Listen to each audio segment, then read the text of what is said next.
Ugh. Oh my Lanta. Oh my Lanta, I'm stuck. I'm stuck. I'm stuck. I'm stuck. What am I stuck on? Oh my god. Oh my god. Oh my god. All right. Hi, hookers. I'm back.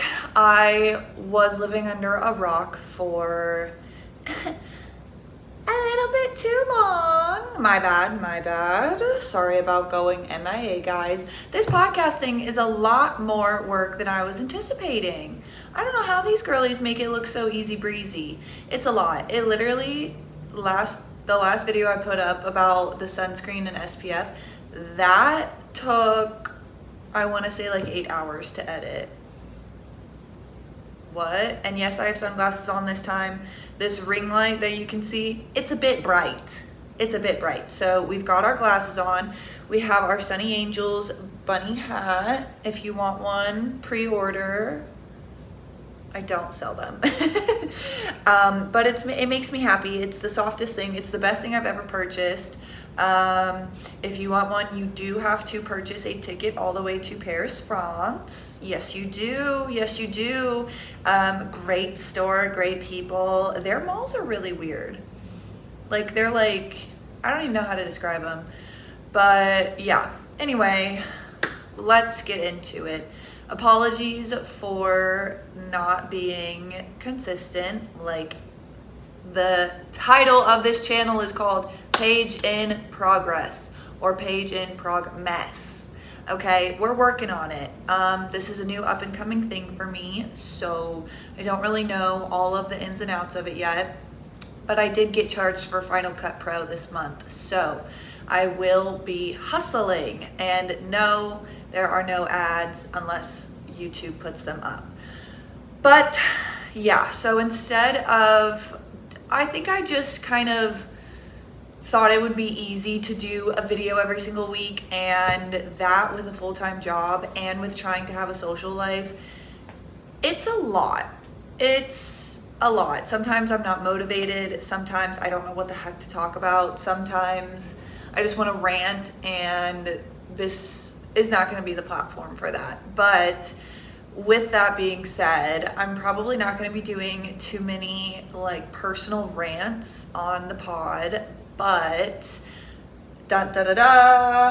look what I got in the mail. Microphones. I got them. I got those little like ones that you clip on. We're not going to be using them today, but I have played with them a little bit, so hopefully the audio quality gets much better soon for y'all. And then eventually I'm going to try to upload the audio onto Spotify and Apple Podcasts.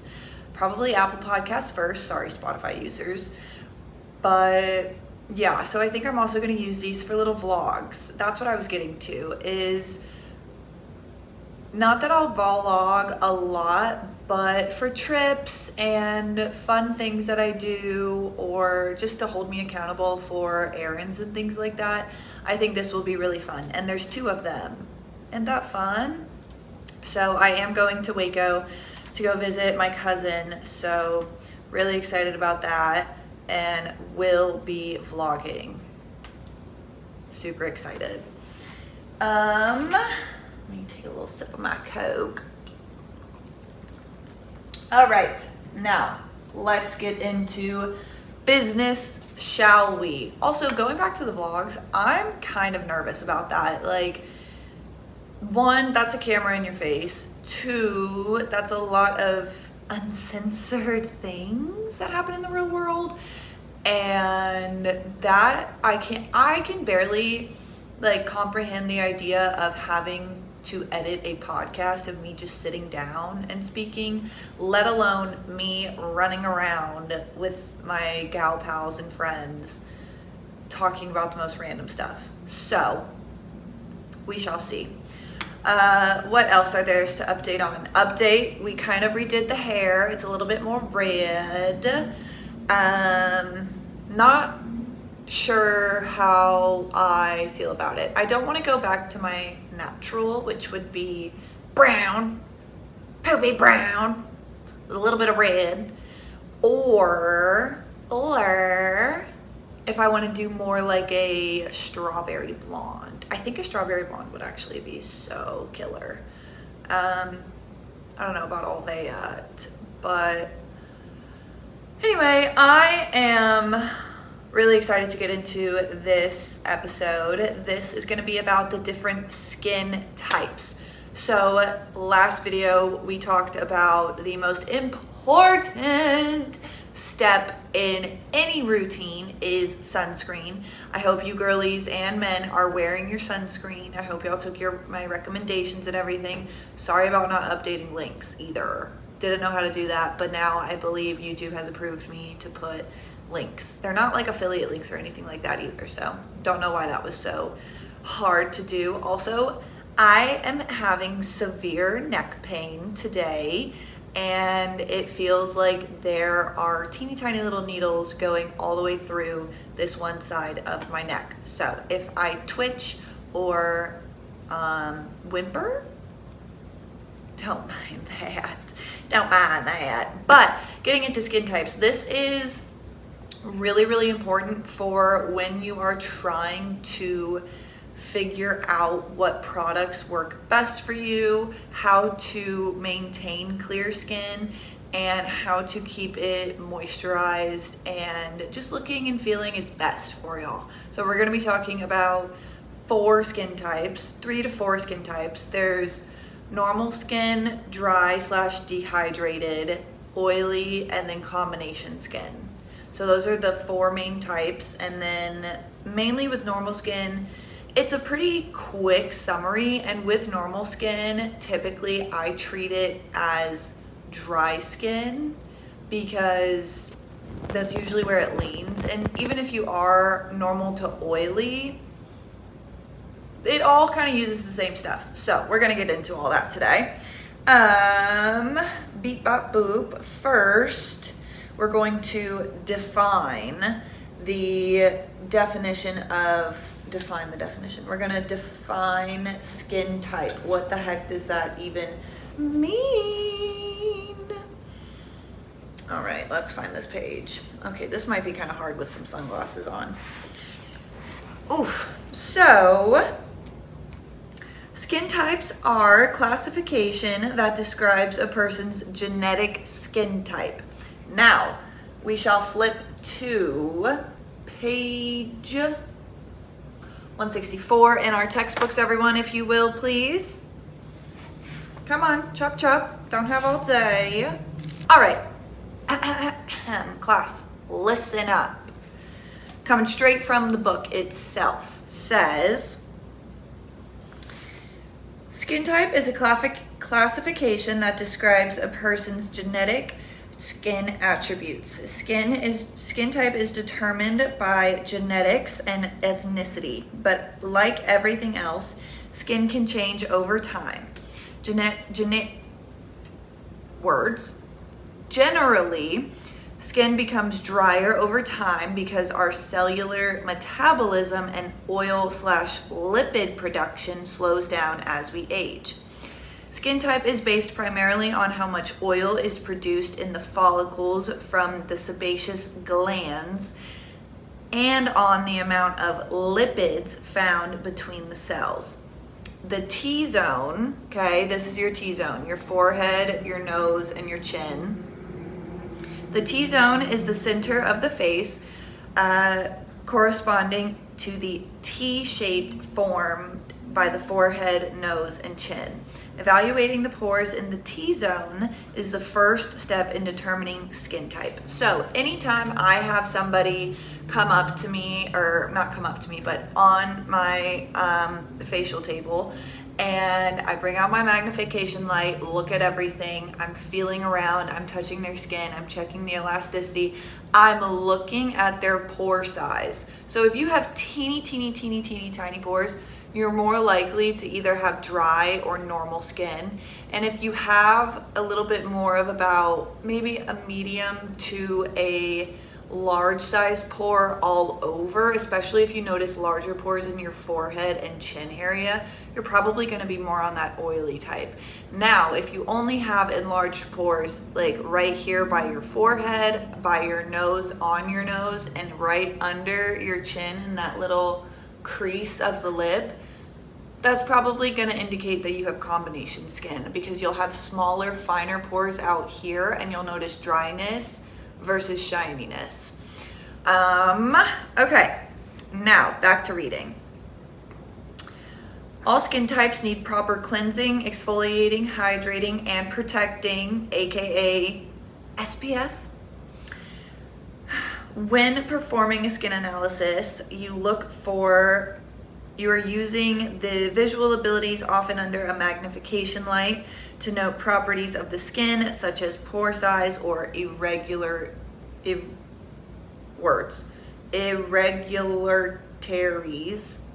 What kind of word is that?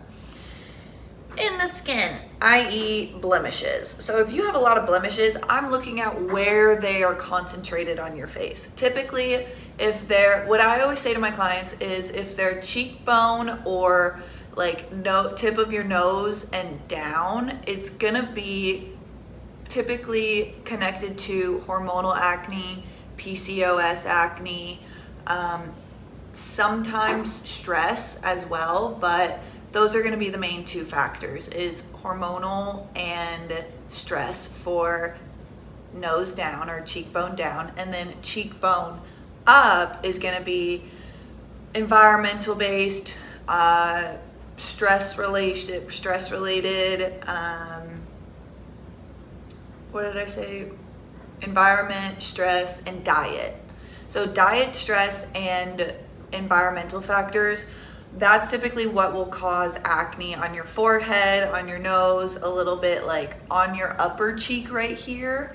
And then, like I said, down here is going to be that hormonal, period pimples, stress, emotion. Like if you're like having really high highs and then really low lows, like all in a span of a month, you're probably going to notice a few blemishes popping up. Okay. All right, so now getting into the four main types. Like I said, we have normal, combination, oily, and dry. Oily skin ages more slowly because oil acts as a protectant for the skin. Okay, period. So if you're oily, don't be mad. That's just free Botox.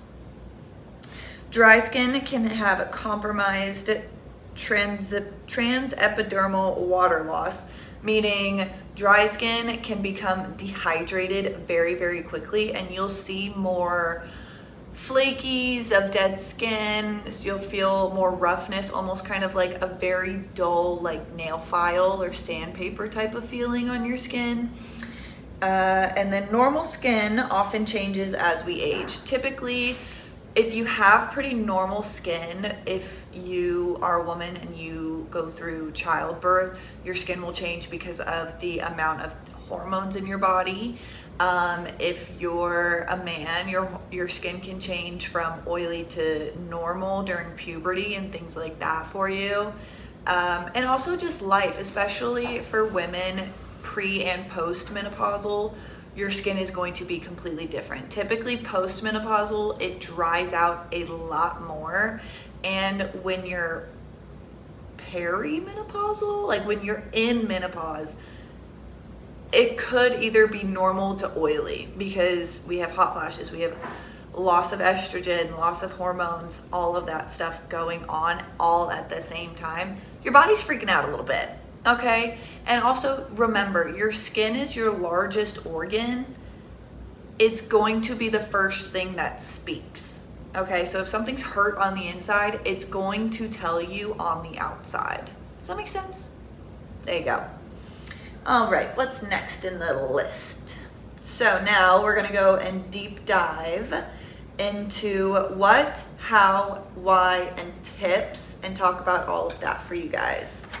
So we've got this lovely, beautiful chart that I've actually highlighted the crap out of. So everyone get their notepads out, start writing down, and listen up. Class is starting. For normal skin, What does it look like or feel like? Normal skin is going to have balanced oils, so it's not going to be too light or like too greasy or too dry.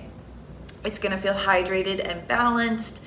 The follicle size or the pore size is going to be very small. Like if you can't see it in the mirror or like in the reflection far away, you have really small pores. The appearance of normal skin is pretty uniform. There shouldn't be really any crazy abnormalities other than the occasional, period pimple, stress pimple, things like that. Or if you get an occasional sunburn, you might feel a little dry for a day or two and then it'll go away. No or rare blemishes. Like I said, typically you only get a few pimples a month, maybe one or two. Have crazy flare-ups like once a year if you move somewhere. And then the feeling for it is going to be soft and smooth texture and good elasticity. So if you ever want to test the elasticity of your skin, I keep saying that word. Elasticity is essentially like a rubber band. A rubber band is elastic. When you pull it, when you pull the rubber band, it goes straight back to how it was. Now, if you have a loose rubber band with loose elasticity, you can pull it, but it's not going to stay like a perfect circle. It's going to sag down because it's losing that stretch or that elasticity to bring it back to where it needs to be. And you naturally lose it as you age, and that's what can cause sagging skin, that's what can cause wrinkles, and just all of that stuff. So when you're looking to see if you have good elasticity in your skin, what I do with my clients is I just pinch their skin, and if it goes straight back to how it was, they have pretty good elasticity. And then you can also like test it on your hand. Like that's going straight back to how it needs to be. Typically on older people, you can like kind of pinch their hand and the skin will just kind of like sit there and then slowly go back. Does that make sense? That's the best example I can think of for y'all. How is normal skin treated? By maintenance and preventative treatments. So that really just means keeping your skin clean, washing, doing your serums. Doing preventative measures would be to start anti-aging serums, to be doing vitamin C, to be, sometimes you can use a tretinoin. Typically, when it comes to tretinoin and things like that, that is more prescribed for acne. So typically over-the-counter stuff is going to be your best bet, or going and getting monthly facials, once a season facials, just letting someone kind of come in, take a look at everything, unclog pores for you, get some blackheads out, and then you're on your way. Use 4 steps to skin health, which would be cleanse, exfoliate, nourish, and protect. With exfoliating for normal skin, you don't really need to do too much. You just need a little bit of a facial scrub, and anything you do to your face, you want to bring to your neck and your chest. It is all the same type of skin, and even to the back of your hands, because those have very thin and delicate skin on them as well, and that's where you see signs of aging quick. Okay, just a little tip for y'all. Now, why do people have normal skin sometimes? Because the body system's functioning holistically for balance, which means that hormones are balanced, stress levels are balanced, estrogen or testosterone is balanced. Everything just kind of works well together. All the gears are aligned with everything. And it's most common to have normal skin in your 20s to 30s. Like I said, when you're going through puberty, for guys or girls, you have so many hormones going on in your skin and so much stress going on in middle school and high school that you don't know what the heck is going on ever, let alone in your skin. So people will be really, really dry, and they'll have like little like dandruffy, like dandruffy flakes of dry skin, or they'll be super duper oily and congested because they're not using the right type of cleanser, so they're getting all of this cystic acne, which doesn't need to be there, and things like that. So once those hormones settle down and you gradually get into your 20s and 30s, that's when you'll see your skin kind of balance itself out, as well as life kind of balances itself out. So keep that in mind. I've also seen ladies in their 40s and 50s on my facial table with beautiful, flawless skin, and they'll be like, oh yeah, I just use a bar of soap. Not saying you should just use a bar of soap, but it's not just for 20s and 30s to have your normal skin or perfect skin. So keep that in mind. And then definitely, okay, so here are some tips and tricks. Like I said, introducing anti-aging products into the skin. If you have normal skin in your 20s to 30s is a really good way to be preventative from wrinkles or sun damage or dark spots from, that occasional pimple or two coming in. Doing retinol, doing vitamin C, doing anti-aging products, those will all really, really, really be beneficial for you. Because when you think about anti-aging products, they are never going to be able to rewind that clock. If you take a piece of paper and crumple it up and then flatten it back out, you can't take those wrinkles out once you've already put them in. It's the same thing with your skin. So once those fine lines are there, they're not gonna go away. All you can do is treat them so they can be less noticeable. But that's exactly why I say, if you remember the Disney shows, Wizards of Waverly Place, That's So Raven, Lizzie McGuire, iCarly, what were like some Cartoon Network ones, like Scooby-Doo. If you watched any of those growing up, girl, it's time for some anti-aging products. It's time. And when it comes to retinols, I highly recommend doing natural retinols. They are less irritating and better for your skin. Normal skin will also become drier with age, like I was saying, especially after menopause for women. Definitely probably around your 50s for guys. You're gonna notice you're losing a little bit of moisture. Easy tip and trick for that is to do aloe vera at bedtime. That is my number one rule that I tell every single person I meet when they tell me that they have dry skin or their skin's too oily or they're always breaking out but they've never had so much acne in their life and things like that. Your skin barrier is messed up, you're dry, and you're oily because your body is trying to rehydrate itself. Aloe vera is 87% water. It typically doesn't have a lot of preservatives in it if you're getting just like after sun gel from CVS or from the grocery store. And you can even buy the literal plant itself in the produce section. So there's no excuse to not be putting that on your skin. I'm watching you. And the last one is to always use your sunscreen, especially when you start doing your anti-aging products. The sun is sending ultraviolet radiation onto you, onto anything, onto the reflection of the window, onto the pavement on the ground, onto the sequins on your blouse, literally anything.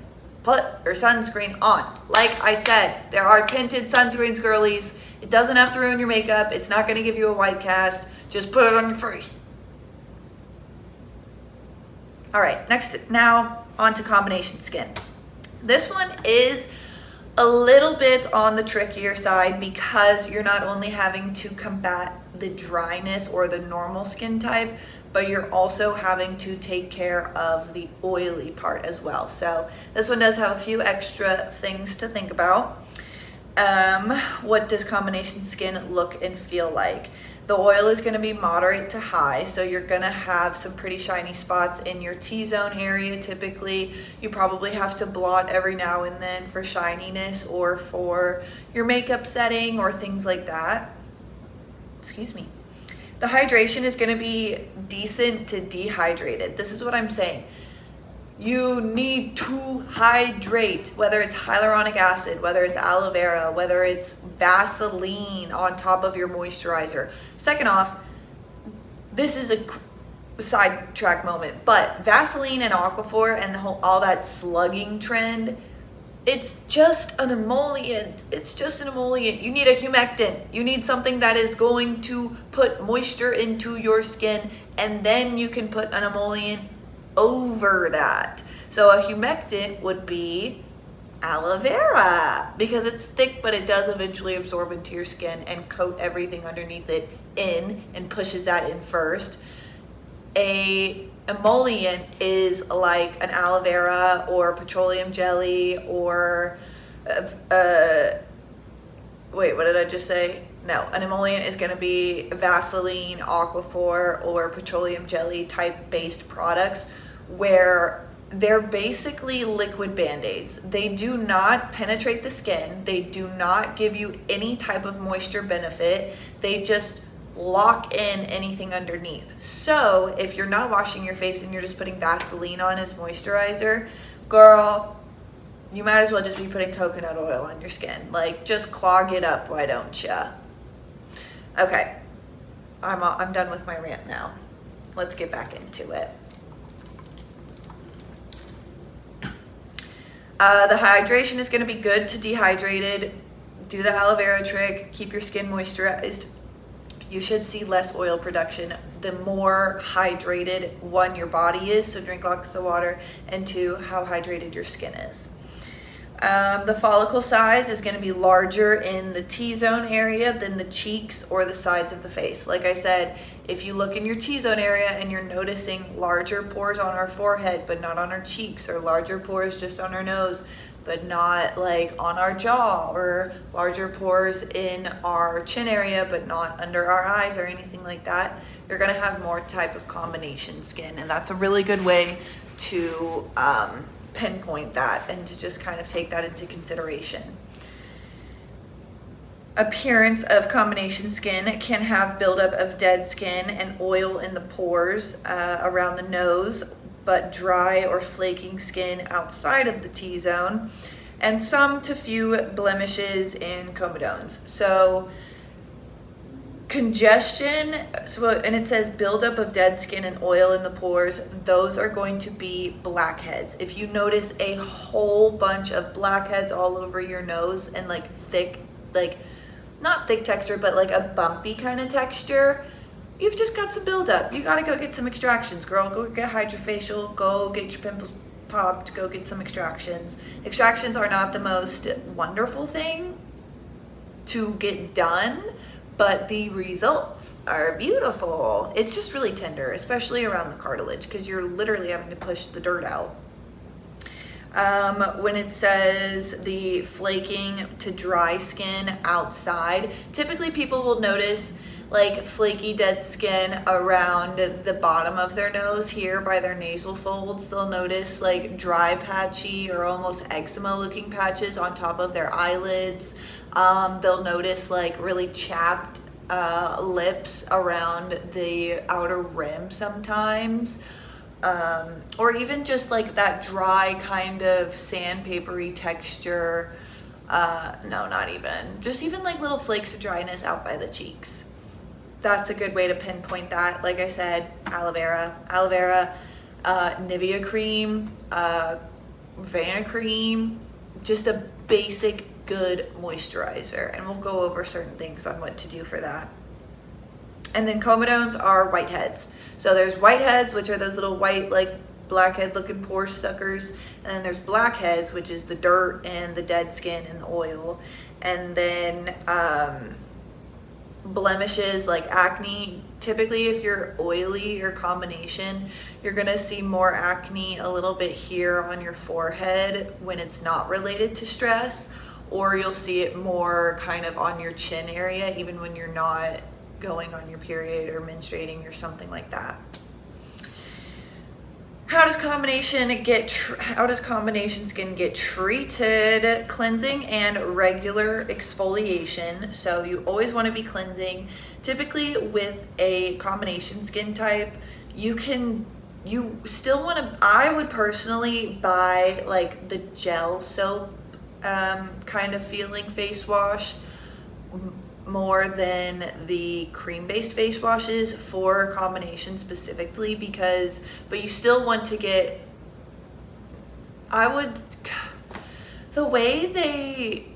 I have a bone to pick with whoever is in charge of marketing and labeling skincare, because it's literally only dry to normal or normal to oily. And sometimes every now and then they'll have 4 combination skin. You just have to be careful about that, especially with combination skin, because you're dealing with oil and dryness.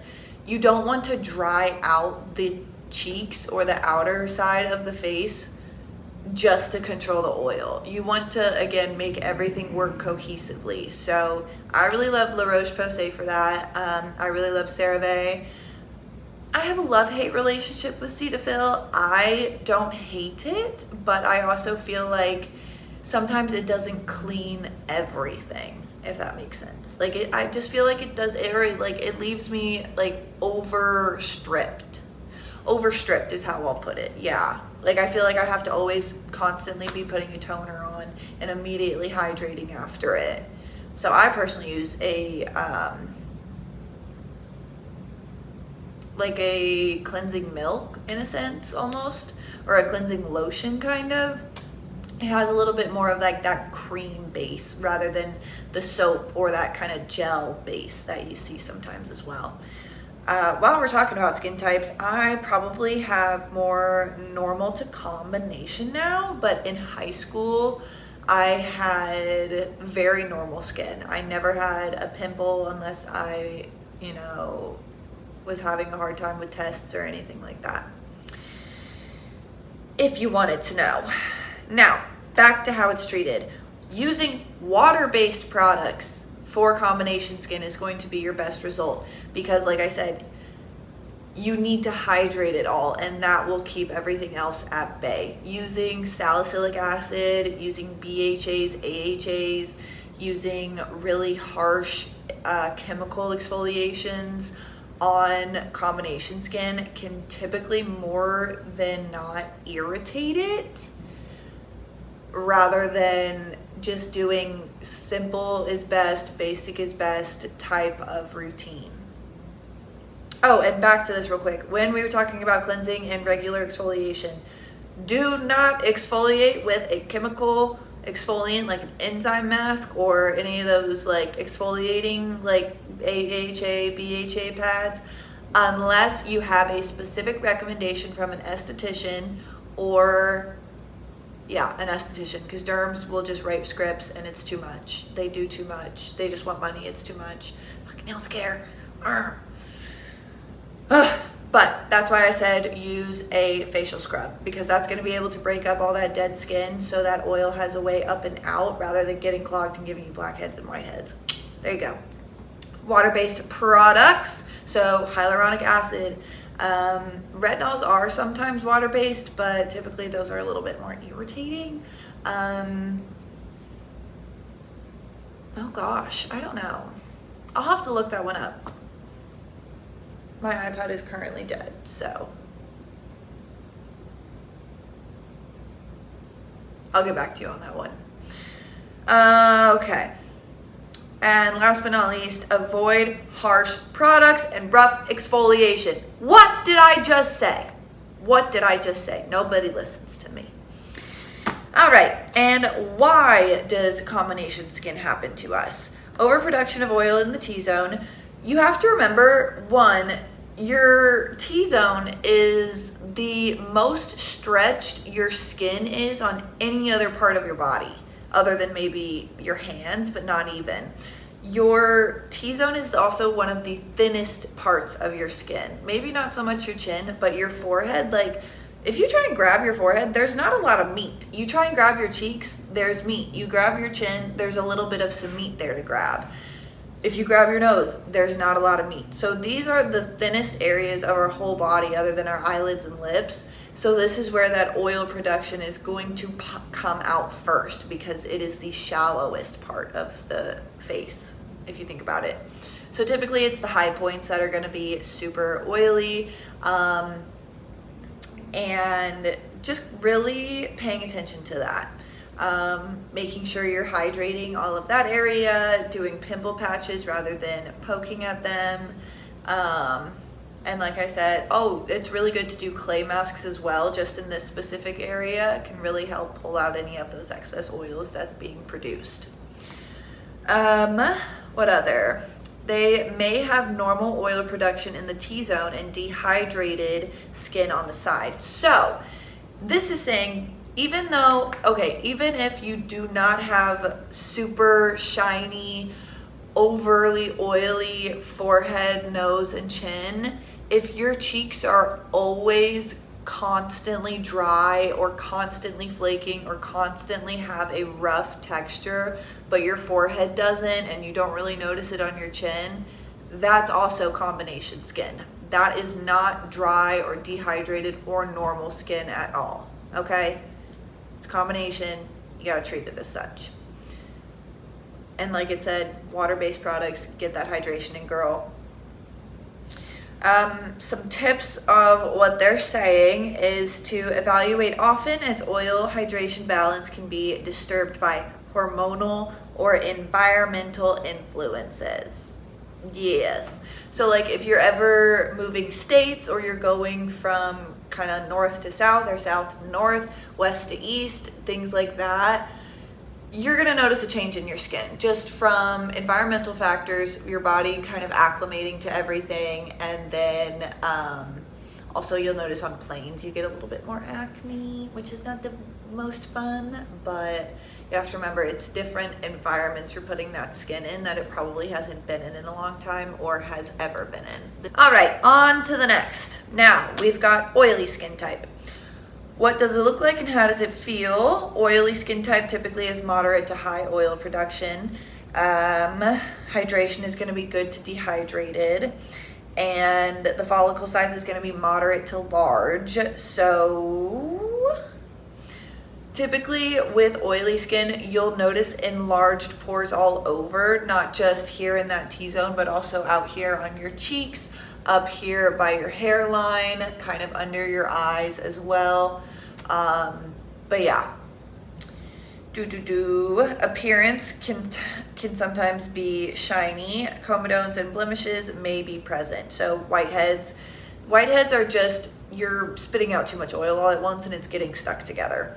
And then blemishes, we know blemishes and pimples can pop up because of congestion happening underneath the skin. You kind of want to think of blemishes or pimples as like almost ingrown hairs. Like sometimes the follicle will be clogged with free radicals or germs from the air and stuff like that, and it causes a blackhead. And then sometimes those blackheads become cystic acne because that oil builds up and up and up and can't get released out, so you'll get a cystic acne. Fun fact if you didn't know. And then oily skin can feel thick and firm and sometimes uneven due to congestion. So sometimes you'll notice like you feel a lot more like texture or like bumps here. Speaking of, I think I have a pimple coming up. You'll feel a lot of texture here on the bridge of your nose, kind of out here under your eyes. You might feel a lot of kind of bumps on our forehead also, or even here, just like in that jawline area. That's typically where you will feel the most texture. And thick skin, oily skin is gonna feel thicker because it has so much of its own kind of like protection against it, if that makes sense.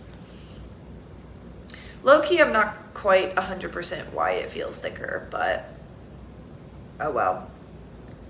How is it treated? By regular cleansing, exfoliation, and hydrating with water-based products. That's not to say you can't mix in oily products with oily skin, but it's not the best idea. And if you do, you want that oil, you only want to use like half of what it's telling you to, and you want to be very, very careful with it and maybe not use it every day, but every other day. Or if you're even feeling on that dry side, then go ahead and use it.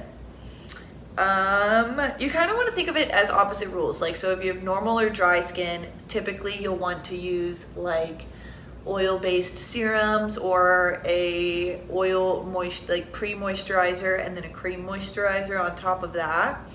And then with oily based skin, you want to use water-based products and typically a lighter type of moisturizer, so nothing feels heavy and everything can soak in evenly. Because we know water sinks. Yeah, water sinks on top of oil. So if we have oily skin, that water is immediately going to go, that water-based product is immediately going to go straight under it. Look at me, little science girl. Okay. If I'm wrong, someone tell me in the comments in a really nice way, please. Another way to treat it is treatments to balance oil production. So like I said, going and getting your monthly facials, going to the derm, just kind of seeing what they can do for you, looking into advanced treatments like microneedling or laser facials and things like that. Typically you look into those for not only oily skin, but also other things you want to work on as well. Beep bop boop. Okay, why do people have oily skin? Overproduction of oil is due to genetics or hormones. Genetics, hormone changes, like I said, you'll notice it a lot more in like middle school, high school, sometimes even post-grad. Women get that second puberty and then our skin just goes wild. Love that. Love being a woman. Hormonal changes, medication, certain medication can make you dry out, which then will cause you to overproduce oil in the skin. Like I said, it's your body trying to rehydrate itself. Stress or environmental factors such as skincare products or makeup that is comedogenic. If you're putting coconut oil on your face, you're going to be clogging it up. That is an environmental factor. If you have dirty makeup brushes and you're putting them all over your face and that oil is spreading around, that's an environmental factor. If you're not washing your hands even and you're just running around outside, touching your face all the time, working outside, things like that, girl, there's hand sanitizer for a reason. Come on now. Another reason we can have oily skin is caused by overexfoliation, can create oily skin as sebaceous glands work to increase surface dryness. So the more aggressive you exfoliate your skin, if you're exfoliating daily, stop. Stop it right now. If you're using a retinol daily, stop it. Stop it right now. You should only be exfoliating once to twice a week. Your skin cells do not reboot that fast, girl. They do not reboot that fast. Yes, you lose a lot in a day, but come on. Come on. Are you shaving your legs every day? Because if you are, that's crazy. We might need to go book a laser appointment together. I got you, boo. But yeah.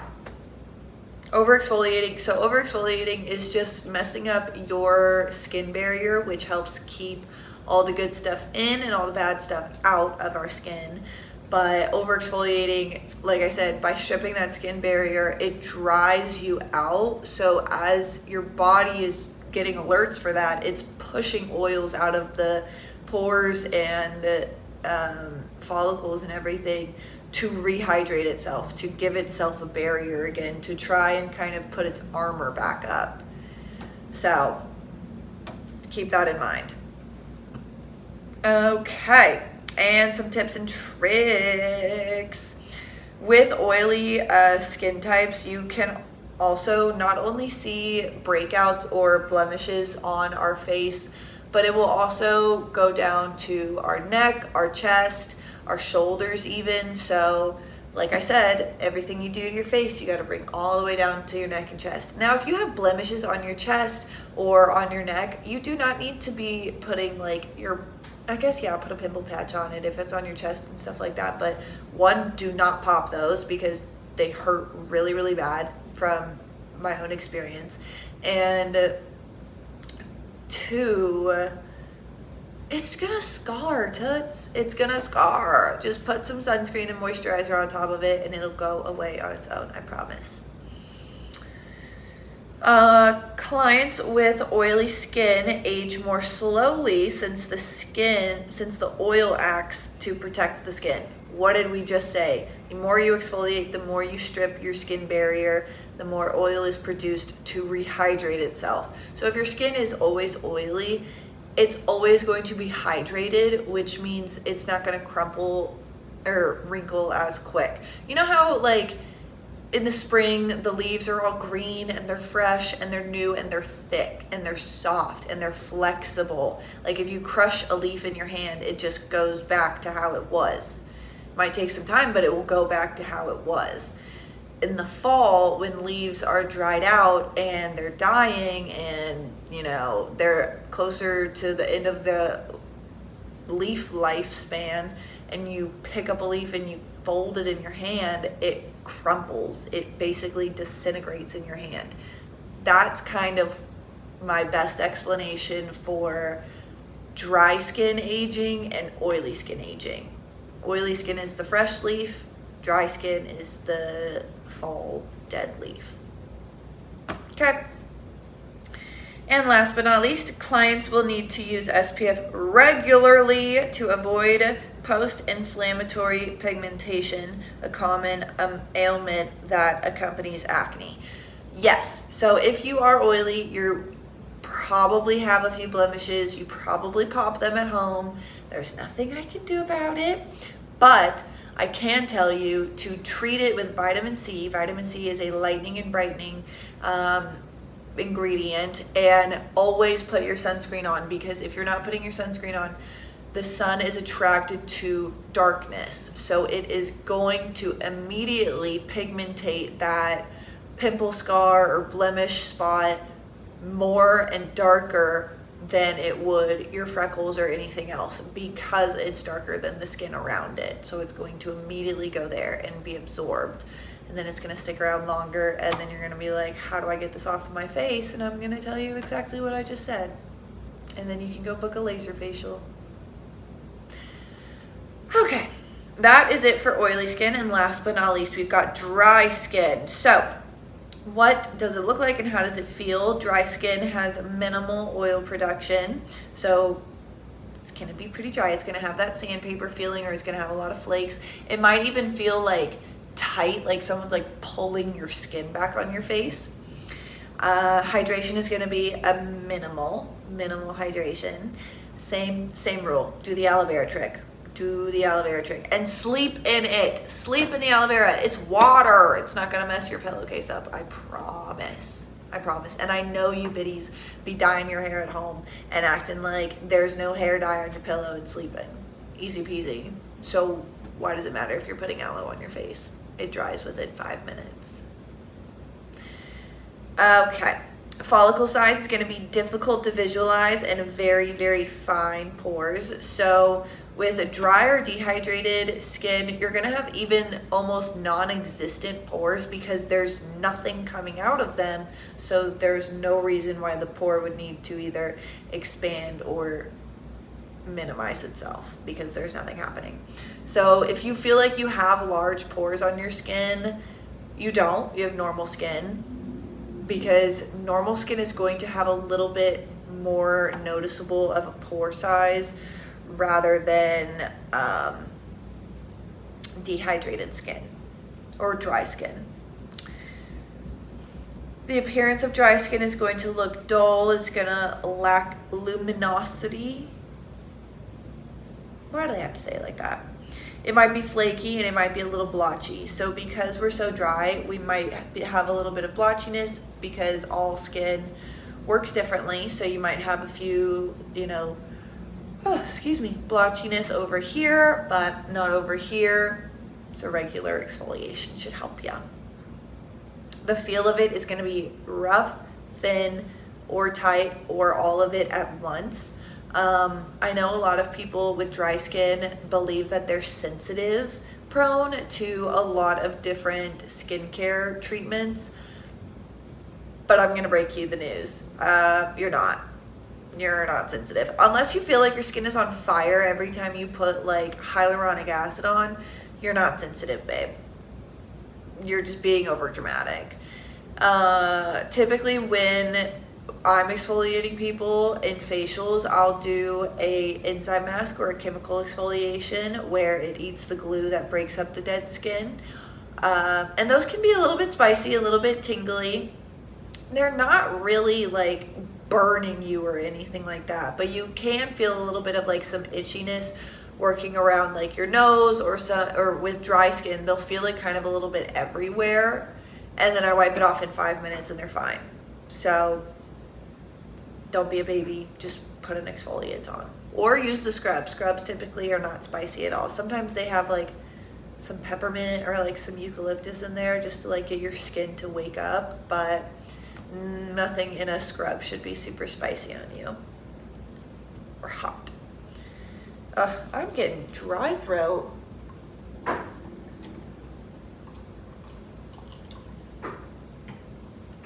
All right, how is dry skin treated?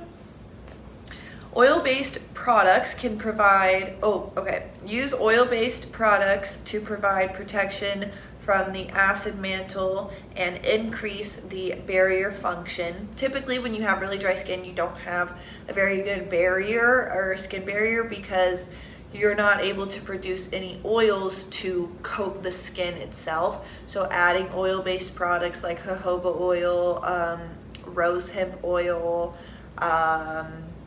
I think pumpkin oil also is a really good one. Those are all going to be really, really hydrating and really nourishing for the skin, because not only is it going to, one, give you a glazed donut type of glow, but it's also going to help slowly rebuild that. Compute! Oh my God, am I working? I just like had a whole spaz attack. The fuck was I talking about? Skin barrier. It'll help refresh your skin barrier. Yeah, that way you don't feel so dry. I literally don't even know what just happened. I just lost my whole train of thought. Sorry, guys. What? What just happened there? Anyway, how else can you treat it? Dry skin often has a compromised tool, which also means water loss caused by evaporation on the skin surface. So basically, like anytime you step outside, you're losing hydration rather than maintaining any. So that's why I say doing that aloe mask over bed or over nighttime can be really, really great for dry skin. And then of course using a sunscreen is going to help provide a barrier against the sun and hopefully any evaporation that could be caused. And just keeping that in mind. Yeah. Treatments to provide, and also getting treatments to provide nourishment and protection. Highly, highly, highly recommend getting a hydrofacial for this type of dilemma. If you feel like you have rough sandpaper skin, girl, go get a hydrofacial. It is worth the money. It is worth your time, and your skin is going to love you after. You're going to feel so much better and so much more hydrated and nourished and protected in your own literal skin. Okay? Now, why do people have dry skin? It's because a underproduction of oil due to genetics, environmental factors, or hormones.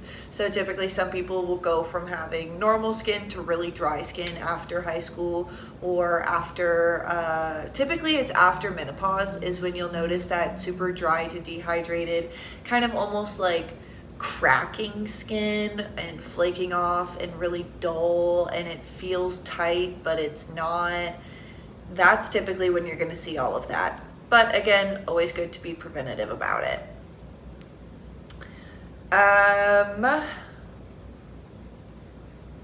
And what are some tips for it?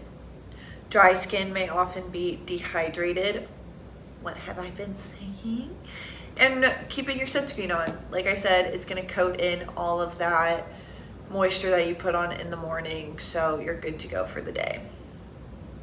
Alrighty, fun. That did take a fat minute, but we're getting back into it, guys. I don't know if I'm gonna keep these on, but that light's getting a little bright for me.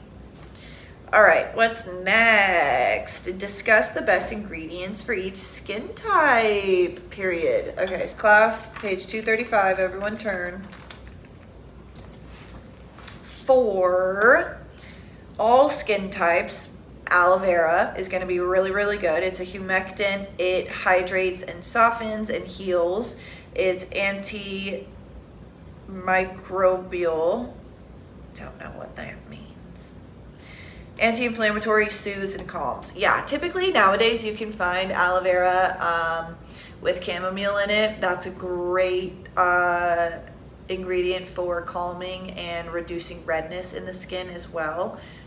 When we are buying aloe vera, if we're getting it from the pharmacy or from the grocery store or anything like that, you just want to make sure it has under like 7 ingredients in the list. You want to make sure it has 0 lidocaine in it. Lidocaine is that numbing agent that you'll see in a lot of after sun gels specifically, and you can get lidocaine poisoning from too many applications of it. So even if it says 0.05, 0.01, or anything like that, like even if it says 0.5%, 0.1%, 0.25%, it does not matter.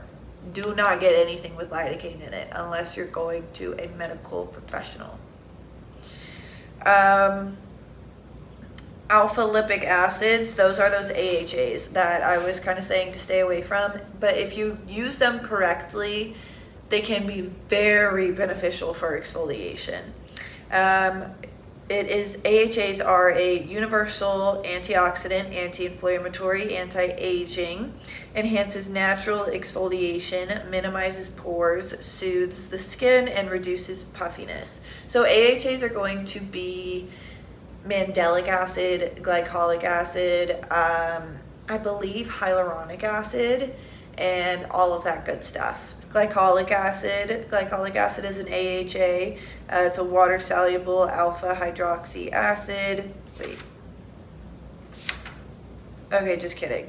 Alpha lipoic acid is not an AHA, but it is still really good. I need to look up examples of that. I don't know what that is. Glycolic acid is a water-soluble alpha hydroxy acid, AHA. It exfoliates, improves hydration, and diminishes signs of aging. Typically, anything that you do to exfoliate is going to help with anti-aging. A fabulous one to use for all skin types is green tea.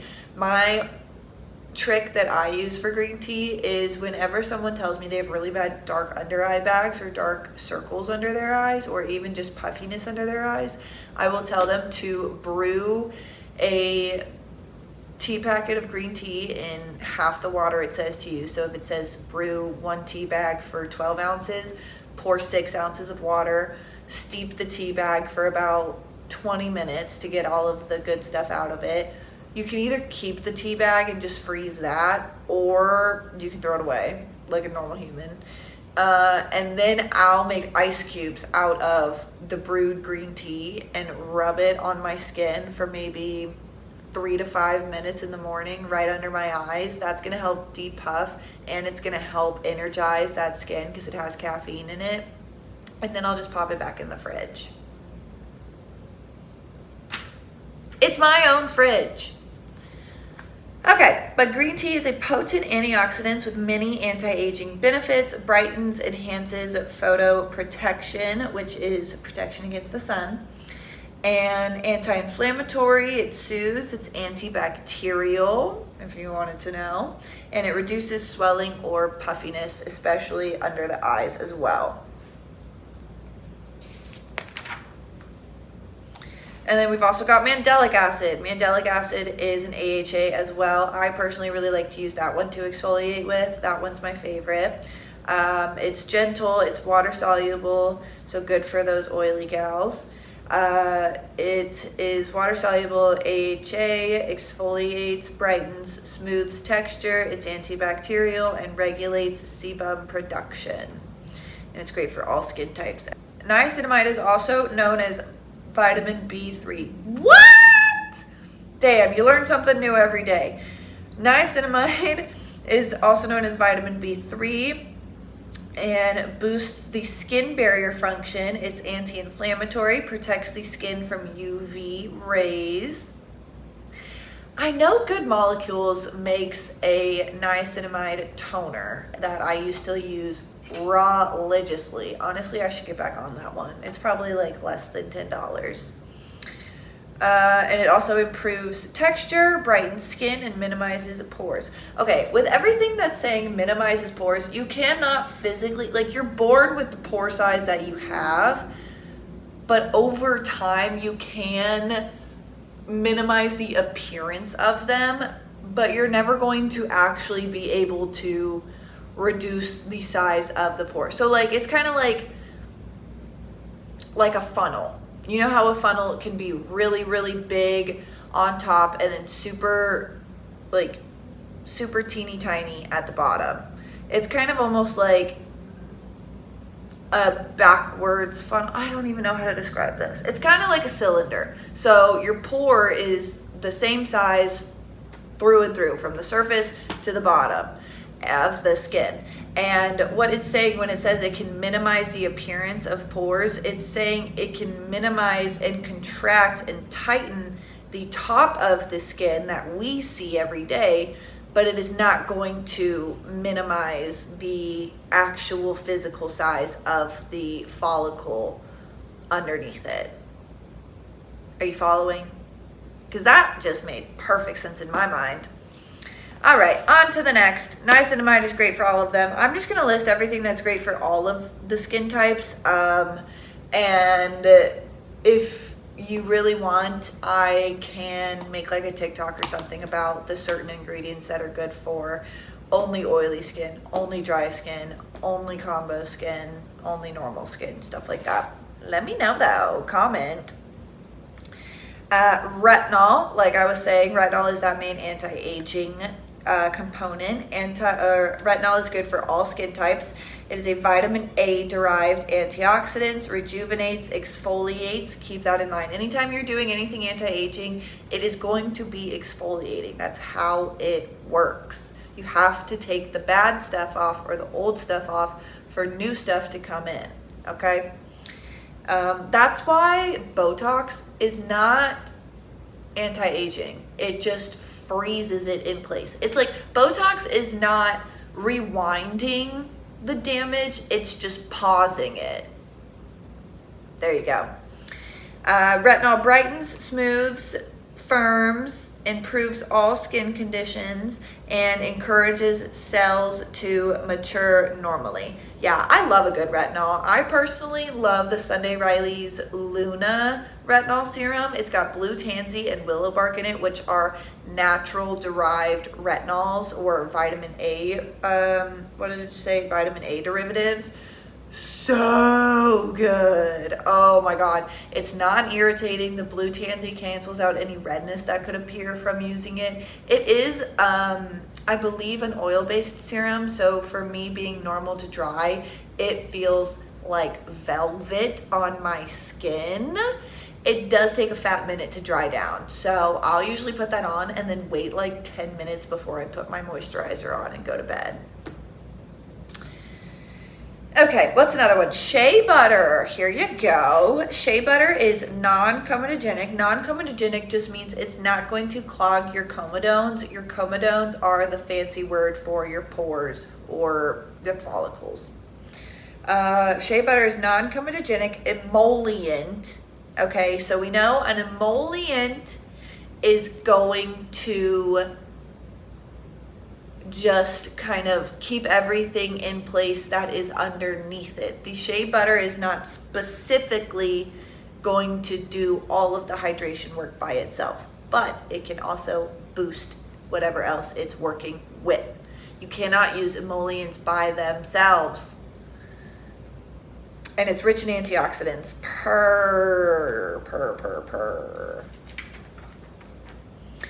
And we've got two last ones for us. Okay, so we've got vitamin A, which is antioxidants, protects against UV damage. So it does not protect you against UV. It protects from any dark spots you have or sunspots or sun damage you have previously on your skin from getting any worse. Okay?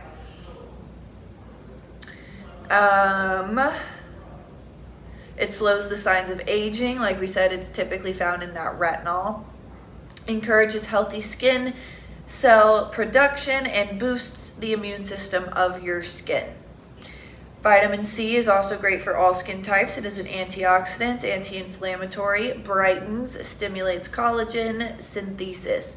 So, vitamin C, like I said, I will tell every single girly, I even myself, with vitamin C, when you get into vitamin C and retinol and vitamin A and more of those anti-aging ones, one, they're going to be pricey because they're anti-aging and people love to slap a big old dollar sign on that saying it reverses the clock. Girl, no, it doesn't. It just helps prevent anything from getting worse.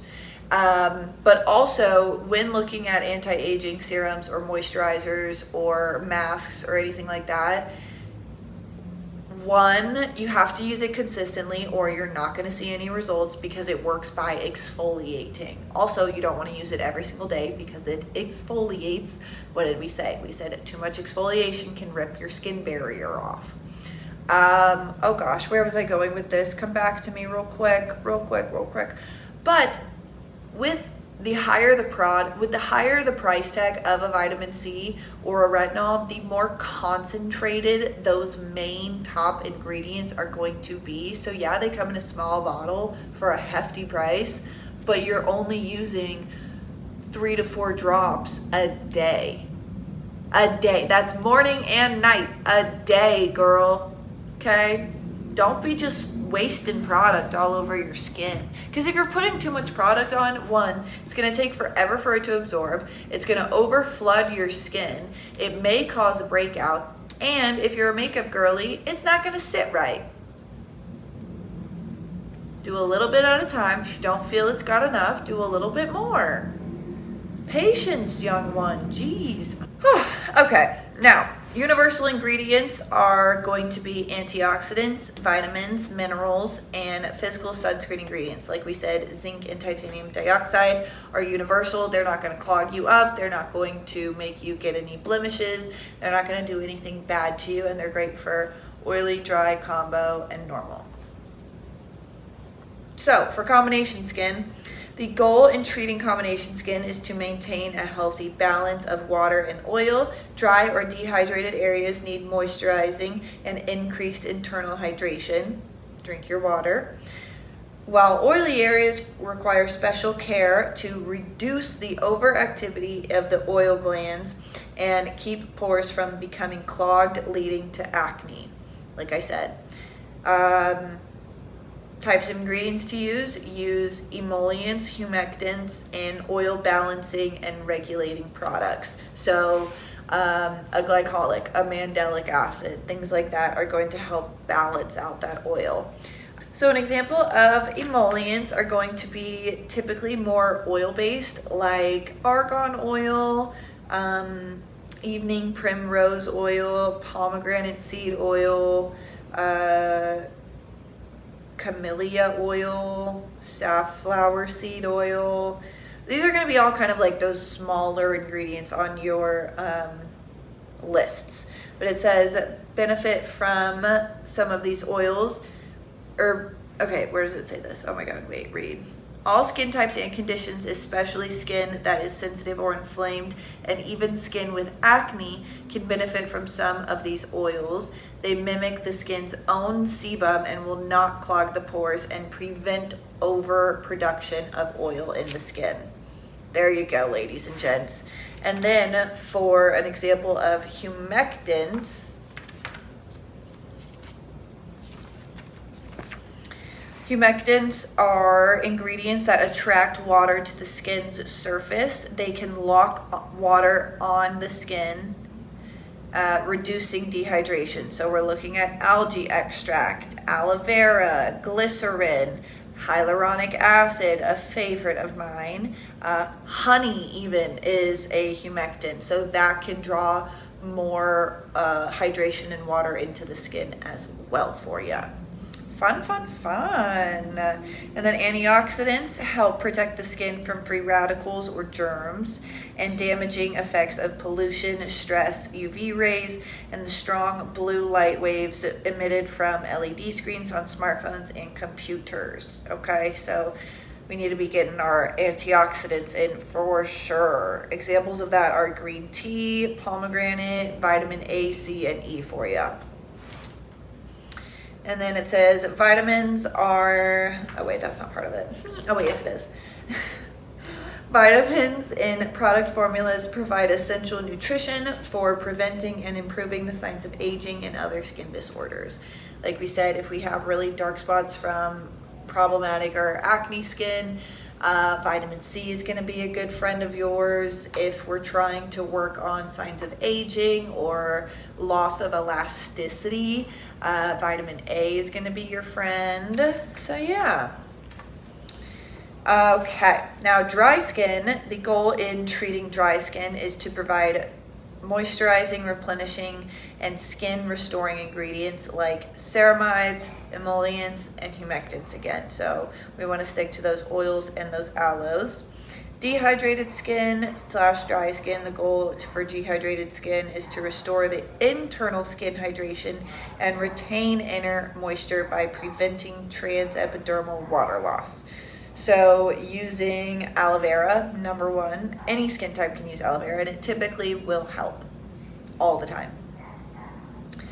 Okay, for treating oily skin, the goal is to provide ingredients that reduce the overproduction of oil in the glands and to promote a healthy oil-water balance and keep pores from becoming clogged, leading to acne. So a lot kind of the same as combination. We're just not too worried about any dryness because it's not there.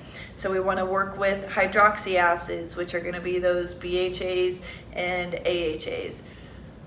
With oily skin, it is all right to use a salicylic acid or a BHA, but you want to use it very, very cautiously. You can use an AHA moderately, but when it comes to salicylic or, is it glycolic? I think it's glycolic. No.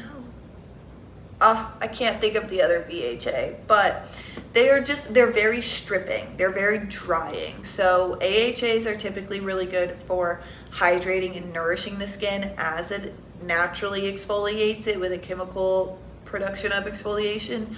When doing BHAs like salicylic acid, the way it exfoliates is it dries out that oil for then the skin to become to dry out and then flake off, I believe. Anyway, also using clarifying or detoxifying ingredients like clay masks. Clay masks are fabulous for oil production and kind of reducing that, as well as minimizing pores with repeated use. Clay masks are always going to be antibacterial. They're going to minimize your pores. They're going to help maintain moisture in the skin as well. So definitely look into those. Benefit has a really great pore mask. I know that Aztec clay mask that went like viral years ago was still pretty good. Honestly, I haven't seen too many clay masks on the market nowadays. It's all those kind of sheet masks, which I have mixed emotions about, because I personally love a good sheet mask, but I'm not going to be doing that all day, every day. I really want to get one of those collagen ones though from Medicube, I think is the brand that makes them. I think they're really fun. I want to try those out, but I have yet to get my fingers on that. But yeah, so those are basically like a little bit of the breakdown of what we want to be putting on our skin. And yeah, so typically products that I will recommend for every single person to use, and you really, when it comes to a skin regimen, basic is best. So using a simple face wash like Vanicream or Cetaphil or CeraVe, start with those, or even La Roche-Posay. That's the one I personally really use and love. Starting with that, being basic is best. making sure we're cleansing at least once a day. If we're not cleansing in the morning, it's not necessary to cleanse every morning, especially if we're not like tossing and turning and, you know, breaking a sweat in bed or something. You don't really need to. As long as you're washing at nighttime and then in the morning you're rinsing and doing your serums and moisturizers, you'll be good to go. Bringing that to serums, everyone should be on a hyaluronic acid serum. Hyaluronic acid is literally a liquid IV for your skin. It's going to multiply the amount of hydration your skin cells can take in by 10 times the normal percentage, and it's also just really fabulous. It's a water-based serum as well, so it's literally great for every single one of those skin types that I just named. And I also would recommend a vitamin C to the girlies who do get the occasional period blemish or have that kind of problematic or acneic skin going on. For normal girls, normal girls, for normal skin girlies, I wouldn't worry too much about it. Unless you get like sunspots you don't like or like a blemish here and there, it should be able to work itself out. If you're exfoliating correctly, it shouldn't leave too much of a mark. Then coming into exfoliating, definitely using a facial scrub to start off with. If you've never exfoliated at home, a little bit goes a long way. Highly recommend doing it in the shower once to twice a week. Get it really steamy, get that skin really nice and soft. Wash it first and then exfoliate. You don't have to scrub the shit out of your skin. It's not a loofah, babe. We're not like scrubbing off years of past skin. We're just getting the week off of our skin, okay? And then, like I said, if you've seen any of the old Disney Channel shows like Halloween Town, High School Musical, what was another one? There was another movie that Disney put out that kind of popped off, and I can't even remember. Goosebumps. If you remember that movie, Goosebumps, it's time to start a retinol. And for moisturizers, you can get moisturizers with active ingredients. It's really just whatever fits your fancy when it comes to that. Typically with moisturizers, when you're looking at anti-aging moisturizers, they are going to be pretty potent the higher the price is. So like I said, Claude Lee has really good ones. I've never played with Sunday Riley's moisturizers. I am using one right now that has argan oil in it, and it's supposed to help with skin barrier production because we're working on our own mess ups right now. Page in progress. If I say one more time, guys, it's 10:30. It's my bedtime right now, so the brain is kind of dying. But the moisturizer I'm using right now, I'll either do the skin barrier functioning one, or I'll just do a Nivea cream. Ain't nothing wrong with Nivea cream. It's got vitamin E and A, I want to say, in it, and it has jojoba oil, which is fabulous for the skin. But yeah, it doesn't have to be it doesn't have to be fancy, guys. It does not have to be fancy. It just has to work. And you have to put the work in. So I really hope that this Yap session at least gave you some tips and tricks on maybe things you were doing wrong, things to change, things to focus on now for your skin next time you're popping your own pimples in the mirror. Don't pop your pimples. Go get a facial, specifically by me. But yeah, that's really all that I can think of when it comes to skin types. You don't want to overthink it. You don't want to overcomplicate it. If you don't know what you're doing, go to the spa, go to the derm, ask them the simple questions. No question is a stupid question. And the more you ask, the faster you will be able to have your skin looking like a glazed donut. I guarantee you, especially if you follow the directions you're given with this video. Anyway, I hope that brightens up some of y'all's days. Hopefully it doesn't take me another 6 hours to edit this video, but it will be up and coming soon. For the schedule of podcasting nowadays, I think what I'm going to try and do is at least get 2 podcasts up a month. And if we get 3 or 4, that's great, fabulous. If I at least get 2, that's perfect for me. So again, apologies for the inconsistency. We're working on it. We're just a girl over here. I hope y'all liked my fun little hat. It made me happy, made me get off the couch and record this.